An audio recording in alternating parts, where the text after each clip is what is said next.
Hi,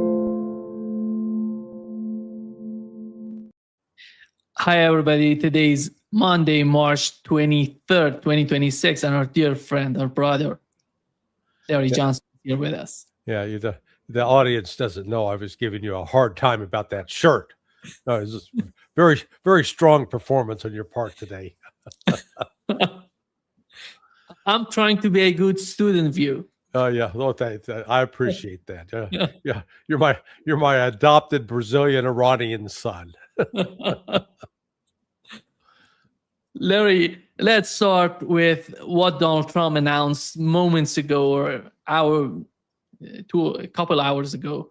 And he, after announcing 48, the ultimatum for 48 hours, and we're going to attack Iranian power grid, he came out and said Iranians are negotiating with us behind the scene. And here is what Donald Trump said. And we had the response from the Iranian foreign ministry. He said, that's not the case. Right. We haven't talked with them at all. Here is what Donald Trump said. Iran's foreign ministry says you're not telling the truth when it comes to productive conversations to end the war. Well, they're going to have to get themselves better public relations people. We have had very strong talks. We'll see where they lead. We have major points of agreement. I would say almost all points of agreement. Perhaps that hasn't been conveyed. The communication, as you know, has been blown to pieces. They're unable to talk to each other. But we've had very strong talks. Mr. Witkoff and Mr. Kushner had them. They went, I would say, perfectly. I would say that if they carry through with that, it'll end that problem, that conflict. And I think it'll end it very substantially. We have very much in mind our partners in the Middle East. We've had great relationships with a lot of them, as you know. A lot of them were surprisingly hit. And I was surprised to see it, and so was everyone else. But we have, they're very much in mind in the discussions. So the discussions took place yesterday. They went into yesterday evening. They want very much to make a deal. We'd like to make a deal too. This is just amazing. This guy is amazing. You're understanding your take, Larry. He's the ultimate. You know, there's a saying in the Navy: you can't polish shit. Okay, you know you can like on brass, you can rub it and you get it shiny. You can take shit and it ain't getting shiny. It's just getting spread around. It stinks and it's messy. That's what Trump is doing. All Trump is doing is manipulating the stock market and the oil market. That's all.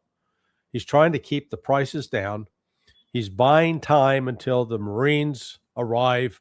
They're supposed the 31st MEU will get there on Friday, maybe Saturday. The 11th MEU, which comes out of Camp Pendleton, out of California, San Diego, they'll get there probably somewhere around April 7th. So they got about a 19-day voyage. So he's just he has no intention of a peaceful settlement with Iran, not at all. And the Iranians understand that. They're not fools. The fools are the American people who are sitting there buying this nonsense from him. But you know, the fact that they've had good conversations, Iran's made it very clear what it wants. Now, one of the things I said was that Iran's going to insist sanctions be lifted. Well, guess what? Trump has lifted sanctions. I'm not sure all of them are off, but the major sanctions that were implemented, a whole list of them, he apparently lifted those. So that's a step in the right direction. But getting U.S. military out of the Persian Gulf, that's the next requirement. What's happening is there's been a major, you go look at the flow of aircraft, C-17s, dozens of them have been flying. So the air traffic going in, probably bringing, resupplies, number one, could be bringing some troops, but these are not, they're not flying in to withdraw personnel, just the opposite. So, Trump's a liar. Sorry to disappoint somebody out there that thought you could rely upon what he says. and we'll see what the stock market initially opened up about 1,000 points, and let's see if where it's headed. Yeah, it's still at 890. So, oh man, hey, victories and peace at hand. Nope. This is the United States is going to continue to attack Iran, and Iran's going to continue to hit U.S. bases and the Israelis. Iran at least has a strategy that they're following, and they've got a clear plan. But Strait of Hormuz is closed unless you're willing to pay for your cargo in yuan. The Chinese are going to come out of this quite nicely. But this means countries like Japan, South Korea, Australia, Philippines, they're going to have to be making some hard decisions this week about, are they going to continue to use the petrodollar, or are they going to embrace the Chinese currency? Yeah. Larry, you mentioned that they're sending a lot of, weapons or personnel or fighters to the region. What is the plan on the part of Donald Trump? Well, right now, the 82nd Airborne has been activated. I don't know where they are located. Right, they're based at Fort Bragg, North Carolina. There have been word that they were being airlifted out over the weekend. For what the destination is, I don't know. But they're going to be in theater somewhere. I don't know if they're at Incirlik in Turkey or at Mawafaq base in Jordan, but they're moving forward. I'm not sure what they're intending to use them for. God hope that they're not talking about trying to do an airdrop onto Karg Island, because that'll be a massacre for the U.S. troops. But then you've got the Marine Expeditionary Unit, the 31st, which is based in Okinawa. So from Okinawa, here's an odd fact. If you got the Marines at Okinawa and then the Marines in California, so Okinawa takes a little over 2 weeks to get to the southern coast of Iran in the Arabian Sea. From California, the most direct route, believe it or not, is to go east. In fact, go down from California through the Panama Canal, cross the Atlantic, through the Med, down through the Suez Canal, down through the Red Sea. That's the fastest way. But I would assume that the planners realize that's incredibly dangerous, particularly given the attitude and statements by the Houthis that they're now going to close the Red Sea to maritime traffic.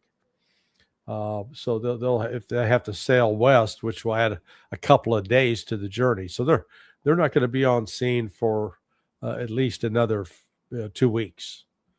So Trump claiming that, oh yeah, we're having great talks. He's just trying to buy time to get the troops in there, because he has no intention of having a peace agreement with Iran. Larry, I think the Karg Island is so. There would be some other target. I think that they're not going to go to the Karg Island. They're going to go somewhere else, because Karg Island is far away from the Strait of Hormuz, and there is no point of being there. It's a flat area. They can get hit without having any sort of air defense system, anything that protect them. That's the problem with Karg Island. And so what are the alternatives for the United States? Well, there are no good alternatives. So you got to define, what is the mission? Okay, the mission at Karg Island would be pretty straightforward, that you want to interdict Iran's export of oil. Except the United States lifted the sanctions on Iranian oil for the simple reason that we need that Iranian oil on the market in order to try to stabilize the prices, because the price are going up, not down. It's up here in my neck of the woods. It's been up $1.10 since February 28th. Judge Napolitano was talking to him earlier. It's up like $1.25, $1.25 up there. So Americans they're getting pissed off, because it's now hurting them in the pocketbook. So if that's the mission, okay, that would make sense to try to get control of the oil there. But then you're just working. You're then cutting off the flow of oil. Or if you take it and then say, okay, we're now going to ramp up production from Iran, not going to happen. Iran just they'll turn it off on. So they have a way to destroy. They'll destroy their own oil field before they let the United States control it. But even if Marines or 82nd Airborne are on that Karg Island, they are sitting ducks. They don't have an air defense system to protect them against the drones and the missiles that Iran would be sending in, repeatedly. So the other possible mission is to seize what's the name of the island? Is it Qasem? One of the islands there in the Strait of Hormuz. It's near the shore. It's a QUASEMH or something like that. Well, again, how are you going to get the Marines there? If these ships carrying the Marines and then putting them out amphibiously, they're going to be within 10 miles of the Iranian shore, and Iran will shoot them out of the water. So I saw another analyst suggesting, I don't know what the real intent is to land the Marines down around Chabahar, and that they can get on land there. For what reason? That's not going to open the Strait of Hormuz. That'll just create a target where the Marines will be facing drone attacks, missile attacks, and they occupy a pretty isolated region of Iran. Chabahar will be important in the north-south corridor once that's fully up and running. But as far as it's not a chokehold on Iran, it's anything but. So the missions on paper just make no sense, because what the United States needs is increased flow of oil out of the Persian Gulf and complete freedom of movement of maritime traffic through the Strait of Hormuz. Well, they're not getting that. And despite all the threats and the bravado coming out of the United Arab Emirates, oh, yeah, we're going to go to war with Iran. With what? I mean, come on. They remind me of just a fat, out of shape pimp. A guy that runs prostitutes. That's the United Arab Emirate. They are. They've created a Disneyland of sorts, where they got oil, they got gas that's exported, but they build up this mythical. I call it a mythical city. With Dubai, where you got all these wealthy people flocking. You got all these indentured servants out of the Philippines and Thailand and Indonesia that are there working to basically bow and scrape before all the white people. Now some say, but they make more money than they would if they stayed home, so they're willing to put up with these conditions. But it's just, the trade at Ali. There's one thing United Arab Emirates has is this free trade port called Jebel Ali, and it's either the largest in the world or the second largest. There's no trade going on there, so all the economic activity that was consolidated in that area, it's dead. Tourism, dead. Construction, well, there will be a lot of construction when they have to rebuild some of the stuff that's been blown up. But right now, the construction, the investments on that, the money's frozen. The financial services, those companies are pulling out. They said, okay, we're not staying here. It's too dangerous. So that's between the loss of oil or and petroleum products being exported by Qatar and that service industry, that's 83% of their economy. You know, how long can you lose 83% of your income and stay alive? It's not like they got ample savings. So the political situation with these Arab dictators, because that's what they are, whether we're talking United Arab Emirates or Qatar or Kuwait or Saudi Arabia, Bahrain, they're in trouble. And until the only thing that would save them is if the Strait of Hormuz was somehow magically opened and there was free movement of commerce. Well, that's not going to happen anymore. Iran's made it clear. You know what? We're gonna set up like a toll gate. If you want to come in, great. You're going to pay a fee for access. You know, Iran's going to recover money from what it's it suffered losses as a result of this war. This is one way to obtain reparations indirectly. Larry, one of the things that I yesterday and even today I talked with some informed people about the network of Iranian, power and gas. They have a very complicated, somehow advanced network of gas and electricity. That's why somehow it's impossible to destroy it if you go after that. This is the difficulty that Donald Trump is going to face if he goes in that direction. But on the other hand, when it comes to the Arab states in the Persian Gulf or Israel, that is totally vulnerable. No, I mean, it is up to this point, Iran has avoided taking out those power centers. Again, I think it's more intent upon weakening the military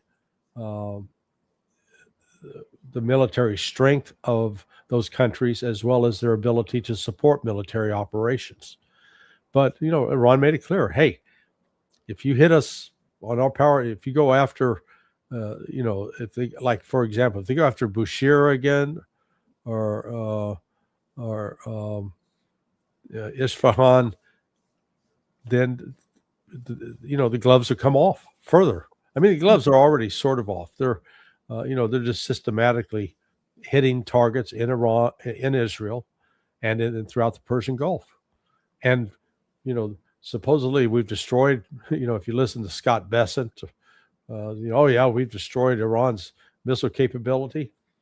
Well, I haven't done a very good job of it because they keep firing away at least three different waves per day, 3 to 4 waves per day. And that's been going on now for, 24 days into this? Yeah. Here is, Larry, what Scott Bessent said about how they're trying to manage the Strait of Hormuz. U.S. helping to fund a country that it's currently at war with, Mr. Secretary. Again, Kristen, why don't we have good facts here? That Iranian oil was always going to be sold to the Chinese. It was going to be sold at a discount. So which is better, Kristen? Which is better? If oil prices spiked to $150 and they were getting 70% of that, or oil prices below 100, it's better to have them where they are now. And to be clear, we had always planned for this contingency. About 140 million barrels are out on the water. In essence, we are jujitsuing the Iranians. We are using their own oil against them. We have a much better line of sight, to be clear, at Treasury when this oil goes to. If it goes to Indonesia, if it goes to Japan, if it goes to Korea, we have a much better line of sight and are able to block accounts that the oil goes into. When it goes into China, it completely gets recycled. So to be clear, that 14 billion number is grossly overstated. It's so oh my God, we got Mr. Miyagi. Wax on, wax off. I jujitsu master. I throw you now. God almighty. I mean, Bessent's a joke. He lies. Maybe that's why Trump hired him, because he's a good liar. Well, actually, he's not even a good liar. they can come up with any rationalization or justification they want. So basically, his argument is this: we're making China pay more for oil, which China can afford, and we're putting all that money in the pocket of Iran, who we're trying to defeat. Oh, brilliant. Wax on, wax off, God, this is, the Karate Kid for stupid people. That's what this is. Larry, there is an article in Bloomberg saying that these sort of yes sir in the Trump administration has made this administration incompetent. And that's why the administration is not working the way it should. And this is growing to be one of the most important mistakes, one of the most devastating mistakes on the part of the President of the United States. It seems from the reports we've learned, the head of Mossad was leading the show, was providing information that Iran going to be over in few days and let's attack and go with that plan. And Donald Trump was somehow, and the whole administration, they convinced the Trump administration. Larry, the war, the war against Iran is a huge miscalculation on the part of the intelligence. Who's responsible for that?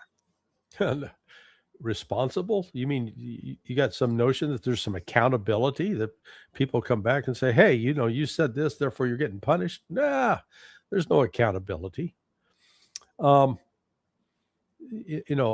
I've read a number, there are a variety of theories out there circulating about that, this is part of some elaborate plan by the United States, 5Ds, 10D chess. They're thinking so many moves ahead, and they're going to isolate China. And all I can do is discuss what I'm hearing from friends in the military who are involved with different parts of this operation.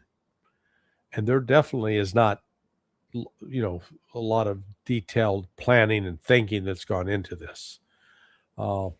Much of it is also now being, they're scrambling, trying to figure out how to put out they've set the house on fire. Now they're going to figure out, hey, maybe we got to get some water or some fire extinguisher.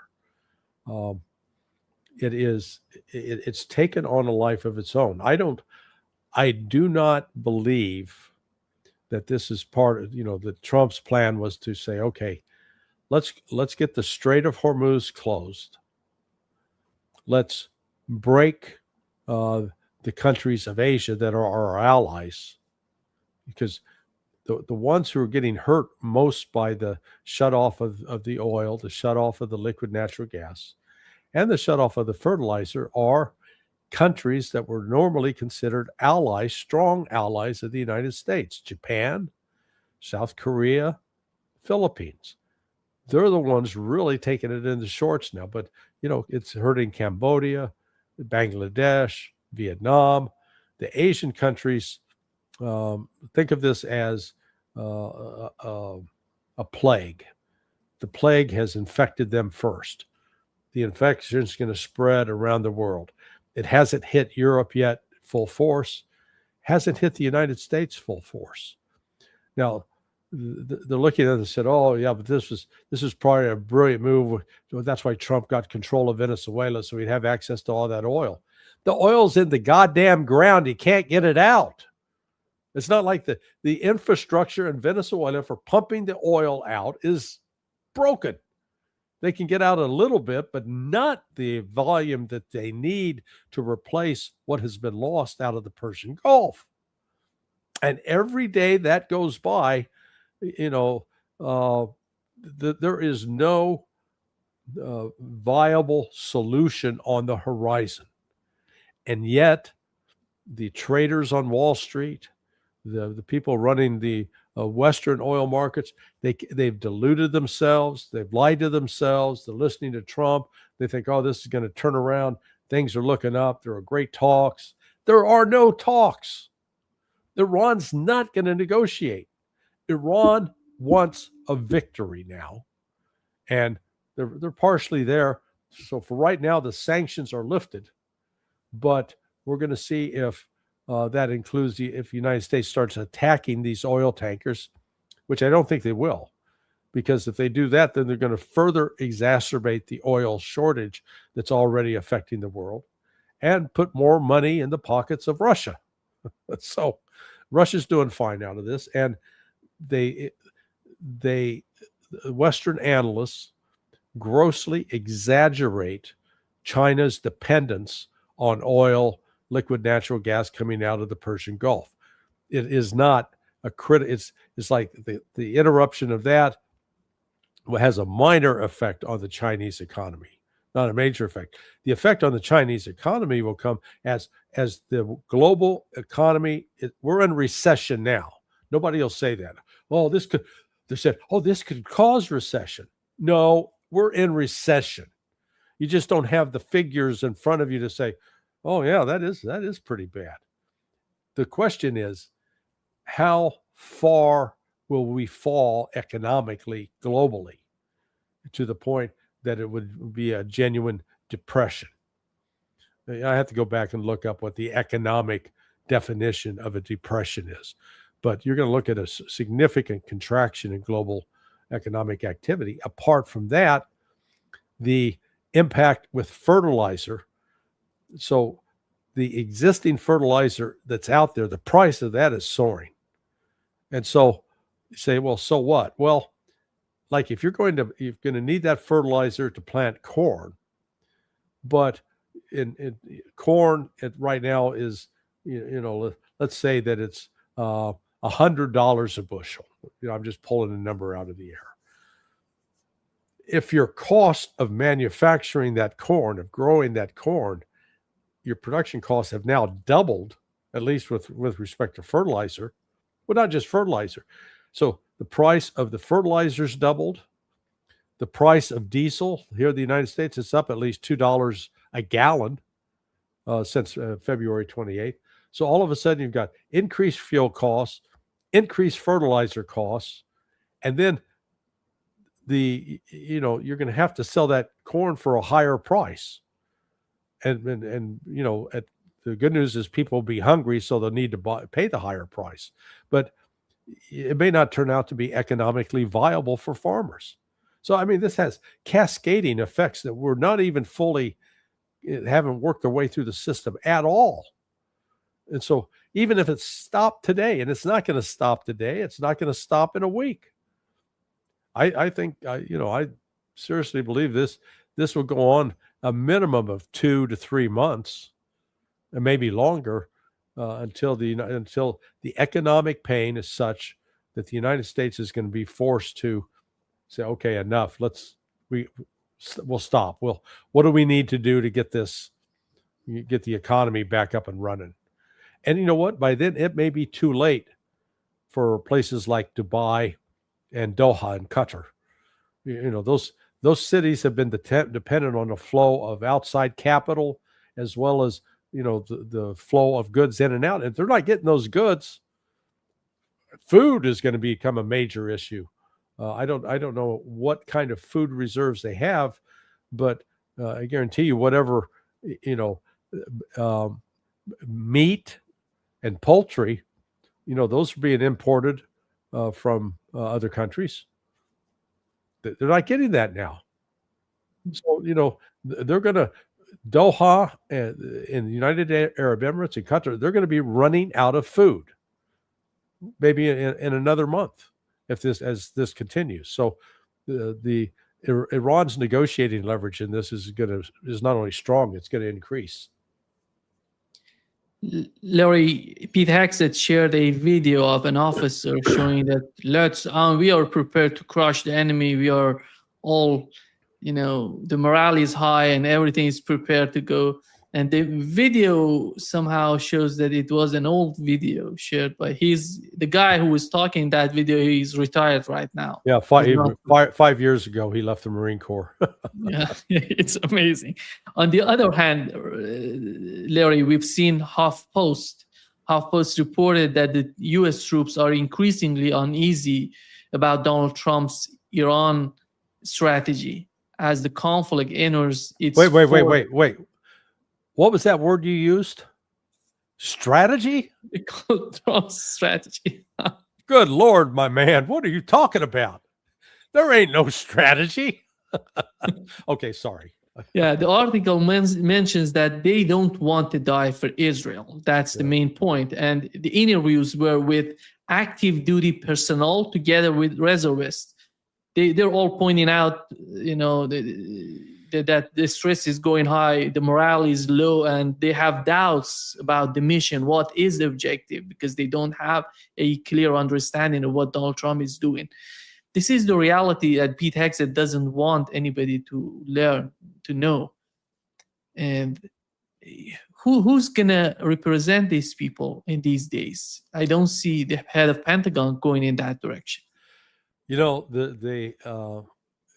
As the war in Vietnam grew unpopular, and among the troops who were there, they had this phenomena called fragging, where the troops would kill their own leaders, who were, the ones who were gung-ho at putting them into harm's way. We may have actually seen a variant of that with the Gerald R. Ford aircraft carrier, when it supposedly the laundry room caught on fire, and it took them 30 hours to put it out.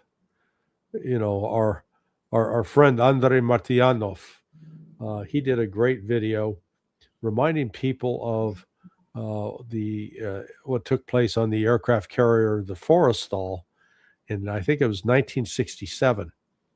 And reportedly, John McCain was a pilot who accidentally fired a missile off, and it hit the deck, and it set the Forrestal on fire. And there were explosions and everything. But the crew put that out in 19 hours. And Andre was just saying, there's something about this story that just doesn't add up, that it'd take you 30 hours to put out a laundry fire. And so we're not getting the full story. This is much bigger, much worse than anybody can imagine. And now they're saying the aircraft carrier is going to be out of commission for 14 months. So yeah, there may be some serious morale problems. I know one of people that I've talked to are just saying they're just trying to tough it out. Hope we get to the end. It is particularly people don't understand that they got a variety of what are called crisis action teams. They set up an operations center, so those are staffed 24/7. They don't turn off. There's no days off. So you go in. The shifts normally would be like 6 a.m. to 6 p.m, or 7 a.m, 7. But you go in, you're 12 hours on, and it's not just 12 hours, because let's say your shift ends at 7, but the new shift starts at 7. So you have what's called a turnover brief. So at that point, they brief what happened in the last 12 hours and outline what's going to be doing in the next 12 hours. So by the time that briefing's done, it usually takes, anywhere from 15 minutes to a half hour. So you get off. So instead, of getting off right at 7, you get off at 7:30, and then, you drive, you commute home, and they get real tired and grumpy. Tempers start flaring. So I've been involved with exercises that went on for, 7-8 days on that kind of schedule. And, it does stress people out. So across the board, yeah, I think there's a real morale issue here. And because the question comes, what's the objective? What are we trying to do? Yeah. Larry, in the last 3 days, we've seen, a F-35, F-16, F-15 were hit by Iranian air defense system. And many of us would wonder if they are all destroyed, as Donald Trump tries to put out. So how Iran is capable of doing this? I don't know if you saw this animation, this channel that produces animation. It seems that it comes from Iran. The Iranians are doing this and putting out some sort of information about how they shoot this. They're talking about different missiles, air defense system. Here is one of these animations talking about hitting how the Iranian air defense system hit the F-35. 2026. I struck an F-35 for the first time in history.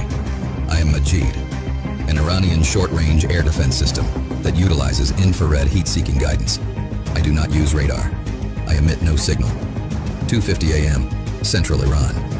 My infrared eye scanned the sky, silently. No radar emission. Then I found my target. I locked, I launched, and I hit.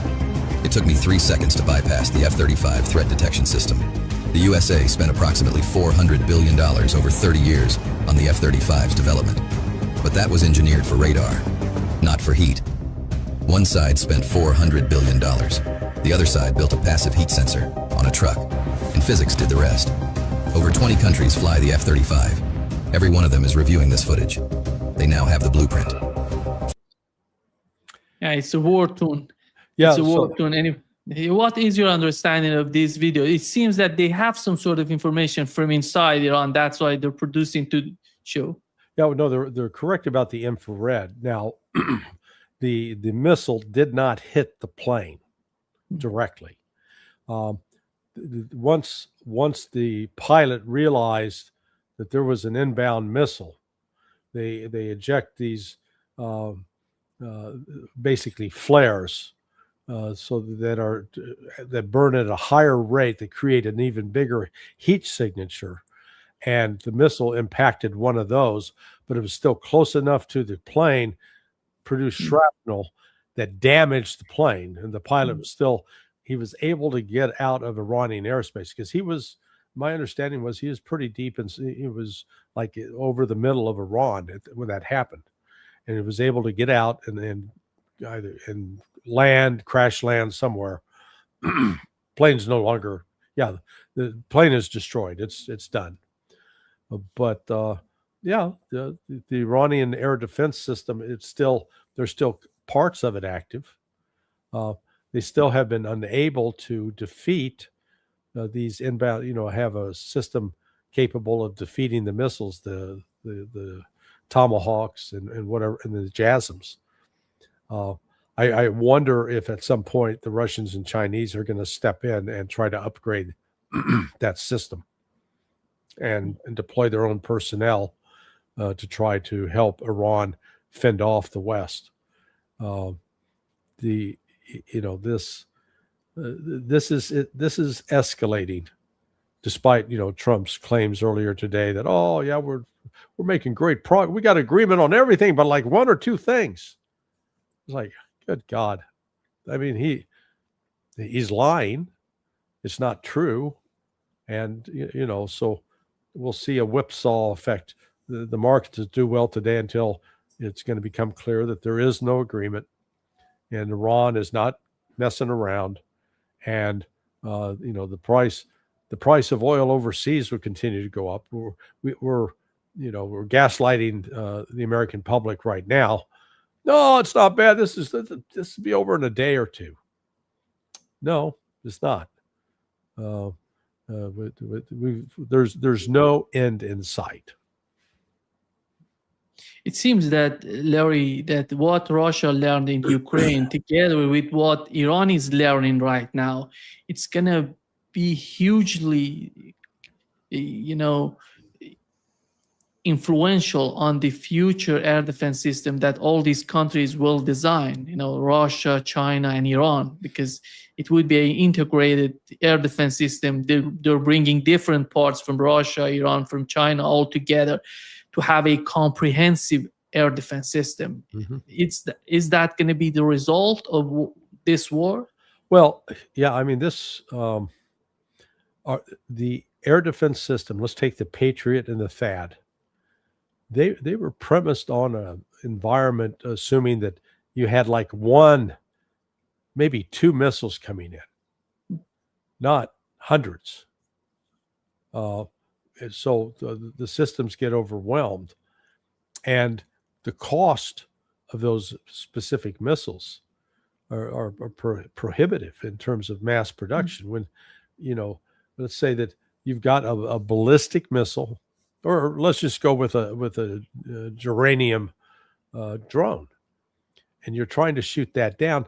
If that geranium drone costs $50,000, $100,000, and you're using a $6 million, $6 million missiles to bring it down, so $12 million spent to take out a $50,000 threat. The economics on that don't work. And THAAD, the Terminal High Altitude Area Defense Missile, that's even more expensive. That's $12 to $13 million a piece. So, there's got to be a rethinking, because right now what they've got, Israel says it's multi-layered system. Layer 1 is the Iron Dome, and that was designed more for subsonic rockets. And then David Sling is the next layer. It goes up to another altitude, and then on top of that is the Patriot. And on top of that is the THAAD. Well, that system is basically now broken. It's depleted. We saw that in Dimona the other night. In fact, you could see there was still some air defense that was shot up, and you see it come up, and the other missile just boom goes down and impacts the ground. The air defense just completely bypassed whatever system was being fired at it. So I think the Russians and Chinese, now would be a time to start testing. They got you got another real combat environment. Bring in your system, see what you can test. Russia's got a pretty good system between the S-400 and the S-500. They've been pretty effective in shooting down most drones and missiles. Not all. There's no such thing as perfect in this world, but they've certainly been able to, defeat the significant attacks of drones. Israel cannot, and the United States cannot. And whenever you hear them say, "Oh yeah, we shot down 90%," nonsense. They're lying. But the learning process is so important, Larry. I think, how they learn how to hit the targets, the missiles, airplanes. And it's a university for those people who are studying this sort of. And I would assume that Russia is there, China is there, everybody's there to understand what's going on. Yeah, no, you get real-time intelligence based upon what's actually happening in combat. Again, Iran, whatever air defense system they had, has proven inadequate to preventing strikes with these missiles. A lot of the strikes have been carried out. They are standoff, so that they're being launched from outside Iran's border or barely inside Iran's border.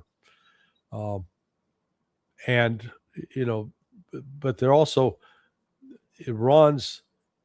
the conventional attack on Iran. Oh, we're taking out their airfields. Well, Iran doesn't have a big air force, nor does it rely on its air force to project military power. Oh, we've blown up their navy. Again, Iran was not a blue water navy. They're not out extending their power via the navy. It's for defense, and that's why you got the submarines and the maritime drones, the underwater ones. They got a whole. So, what the United States is now attacking is not actually diminishing Iran's military capability. Those underground missile cities and storage facilities. Again, I don't think the West has a clue how many missiles, particularly advanced missiles, Iran has. And I believe that they are continuing to manufacture those. I don't know how long it takes them to produce different components, but it looks like they've been able to do that. So there is no immediate, it's not like they're going to run out of missiles next week. Larry, you mentioned the attack on Dimona and Iraq as well. two cities were hit by Iranian ballistic missiles, hypersonic missiles. Right, And it seems that they have sent just a single hypersonic missile to Dimona. It shows that they were somehow confident that the missile going to get the target. They're going to hit the target. Right. What is the understanding? Because Israelis, when you talk, then you look at the Israeli media, they're somehow saying that they're investigating the case to understand what has happened. Why did they fail to intercept the missile? Huh. But is Israel, if Dimona can get hit by Iranian missile, so nobody has any sort of protection considering air defenses? Correct. Yeah. I mean, the air defense systems don't work. They've got limited capability. And you've had Ted Postel on talking about this extensively, and he's got all the facts and figures. But, you know, all you got to do is watch the video, you know, that the one that did come out of Dimona, it was, you saw 3 or 4 air defense missiles go up, and boom, the other one, the hypersonic just blew through them. You know, this, once in a while they get lucky, but again, there is a supply problem for particularly with Patriot and THAAD missiles. You know, I've talked about that before. There was not an unlimited inventory, and you know, frankly, a significant amount they've been depleted by what was sent to Ukraine and what was used up in the 12-day war last June. And now the intensity of, we're going to day 25. So we're coming up on, you know, in about 8 hours, it'll be, you know, past midnight in Iran, and start of day 25. And Iran keeps, you know, they're like clockwork. They're launching missile strike after missile strike at targets in Israel and in the Persian Gulf. Larry, what do you make of, you know, what has happened last night? The United States has moved its soldiers from Iraq to Jordan. And before that, we've learned that other NATO countries are withdrawing their troops from Iraq. What is happening? Is it something, you know, connected to what's going to happen in the near future, a confrontation between Iran and the United States on the ground, or is it something different and doesn't have anything to do with that? Well, no, I mean, it's one more sign that the United States doesn't have control of the situation. They had to pull their personnel out of Iraq because otherwise they're going to be, we don't know how many have been killed or wounded. I've seen some videos online. I don't know if these are AI or if they're real, but one was out of Qatar, and it showed a strike with personnel in a courtyard. So we really don't know how many U.S. troops have been killed and or wounded. But yeah, they had to pull them out. It's not sustainable. The U.S. does not have enough military personnel to protect and defeat the Iranian supported groups that are attacking them. So, you know, finally, you know, 23 years after the invasion by the United States of Iraq, the U.S. is being driven out. I mean, it's another ultimate victory for Iran. Is Iran planning for the monetization? You know, did they want to monetize control over the Strait of Hormuz? Sure. And how far do you see the United States gonna go against this sort of policy, and how successful can they be if they go against what Iran is trying to do in the Strait of Hormuz? Because so far we've learned from the Iranian officials that more than 20 countries are in contact with Iran to manage that, to pay, just to pass, and without having any sort of difficulties. Yeah, well, go ahead. Go ahead. No, go ahead. How do you see Donald Trump dealing with that? Well, what's his leverage? Okay. The necessity of keeping cars running, keeping the factories running. These other countries are going to, they're going to follow the money. And so what this means is that the dollar supremacy is in trouble. It's just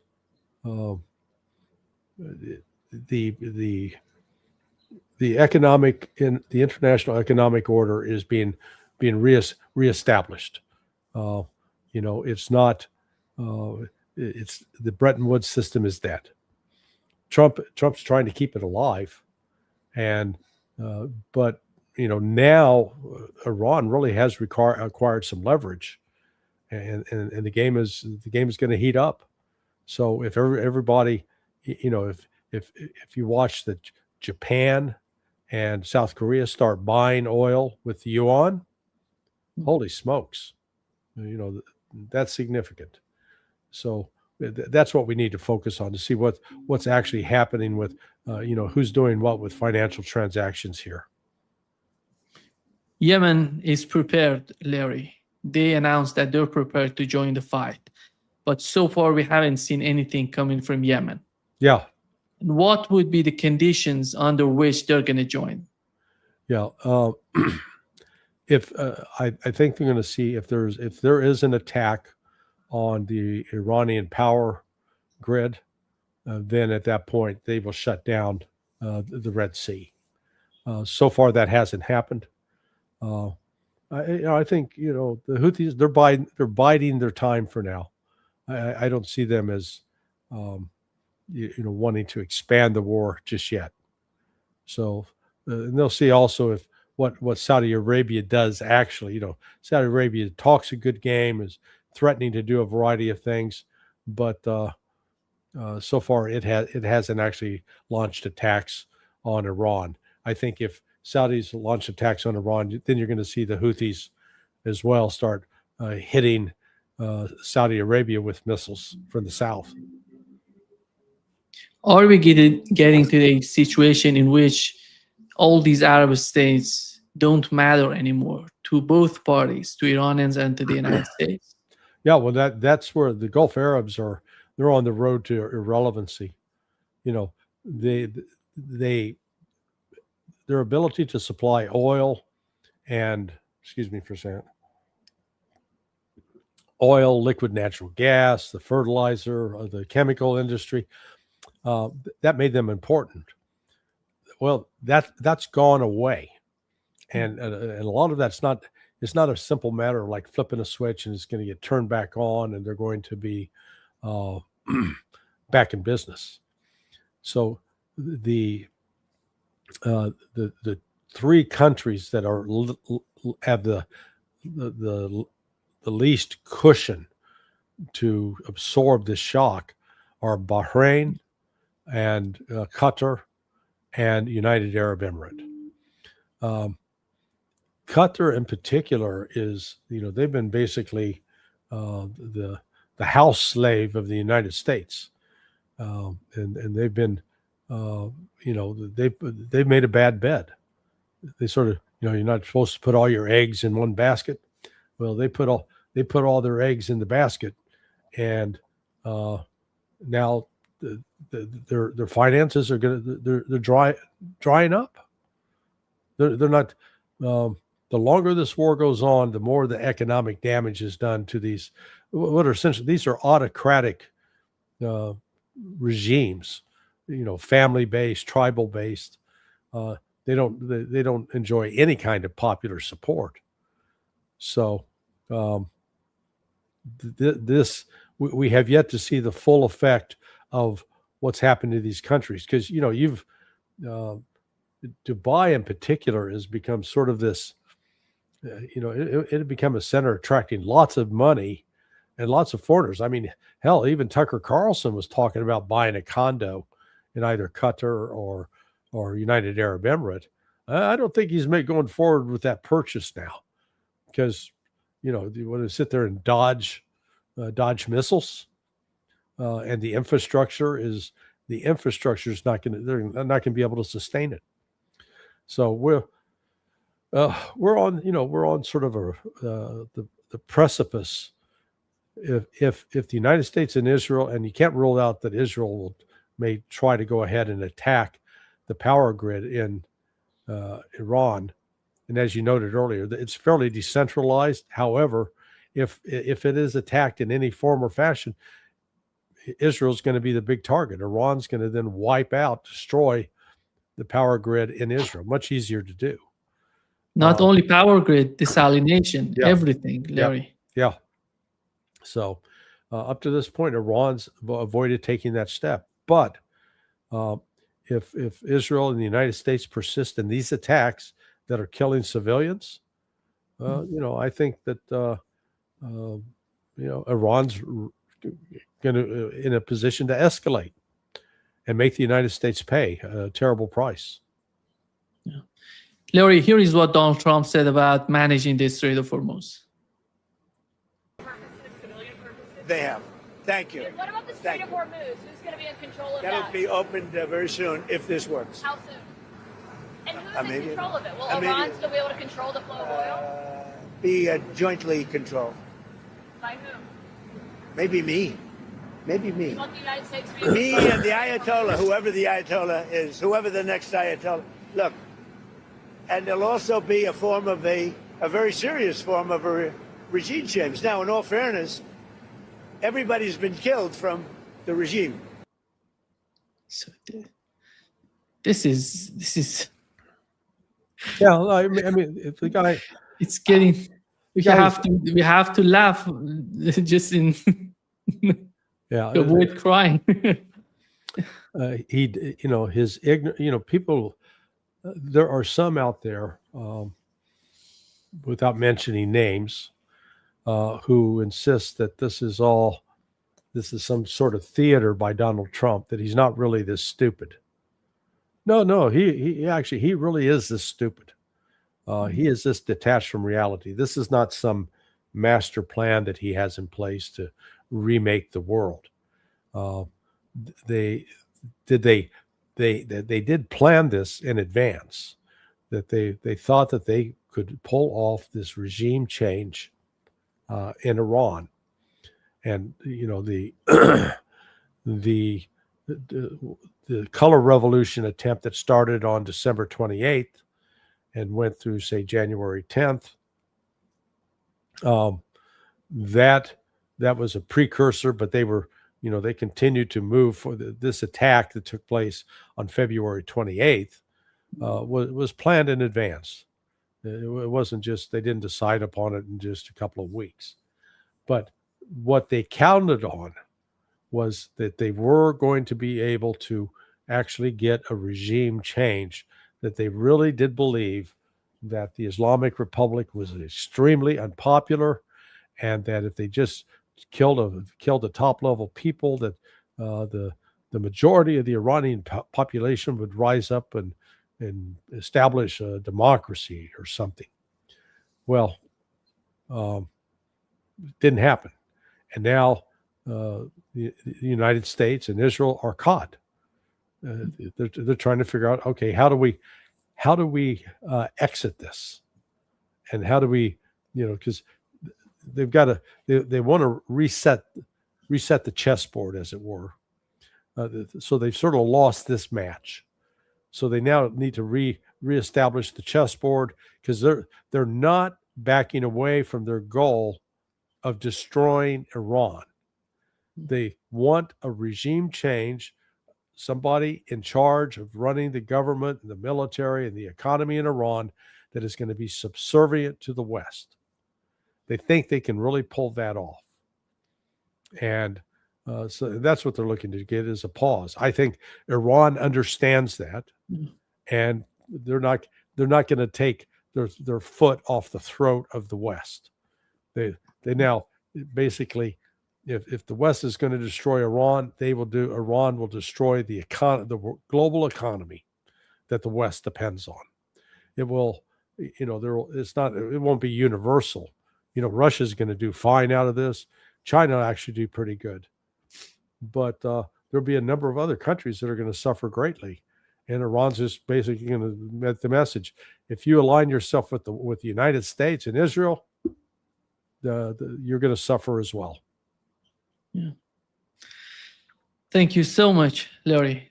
And we're going to meet again on Friday. Yes. I'll be on the road then, but I will be available. Yeah. See you soon then. All right. You behave yourself this week. Sure. All right. Bye-bye. Bye-bye.